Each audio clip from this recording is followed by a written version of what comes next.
Hi friends, உங்களில் ஒருத்தியாக பாரதி வரதராஜன். ரொம்பவே அற்புதமான ஒரு புத்தகத்தை பற்றி நம்ம பார்த்துக்கிட்டு இருக்கோம். நீயே உன்னை சந்தி, இங்கிலீஷில் meet yourself. Harrison Swett Marden அவர்கள் எழுதின புத்தகம் இது. இதோட அடுத்த பகுதி என்னென்னு பார்த்திங்கன்னா, கடவுள் இறந்து விட்டாரா, அதுக்கு எதிரான கருத்துக்களை நம்ம பார்க்க போகிறோம்.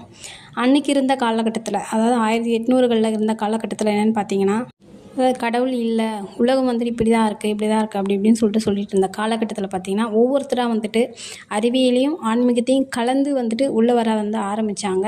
ஏன்னா கடவுளே இல்லைன்னு சொல்லி ஒரு கூட்டம் அப்போ அவ்வளோ பேர் இருந்திருக்காங்க. அதுக்கப்புறமா இந்த ஆன்மீகத்தோடு சேர்ந்த அறிவியல் அப்படின்னு சொல்ல ஆரம்பிச்சிருக்காங்க ஒவ்வொருத்தராக அதாவது பிரபஞ்சத்தின் இயங்கும் முறைகளை படித்து தீர்த்துவிட முடியாது. அதிக அளவிற்கு அறிவுத்திறன் தேவைப்படுமானால் அது மூளையின் உற்பத்தியான ஒரு பொருளாகவே இருக்க வேண்டும். அறிவுத்திறனை அடைவதற்கு நோக்கத்தை அடையாளப்படுத்தும். லாப நோக்கம் இல்லாத ஆற்றலும் பொருளும் கண்மூடித்தனமாக ஒன்று கூடும் விளைவுதான் பிரபஞ்ச இயக்கம் அப்படின்ற ஒரு அழகான ஒரு கருத்தை நமக்கான ஆத்தர் சொல்கிறாரு.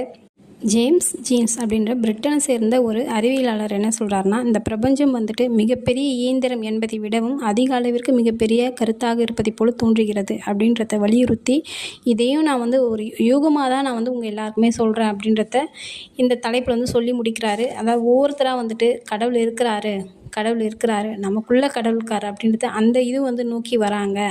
இன்னும் கொஞ்ச நாளில் இது எல்லாமே மாறி பழைய மாதிரியான ஒரு உலகம், பழைய மாதிரியான ஒரு மனிதர்கள், ஒரு ரொம்ப அற்புதமான நம்ம ஏற்படுத்துகின்ற ஒரு அழகான ஒரு உலகம் நமக்கு கிடைக்க போகுது.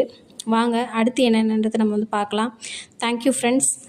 ஷேர் பண்ணுங்கள், சப்ஸ்கிரைப் பண்ணுங்கள், லைக் பண்ணுங்கள், மறக்காமல் கமெண்ட் பண்ணுங்கள். Thank you all. Thank you universe. Thank you.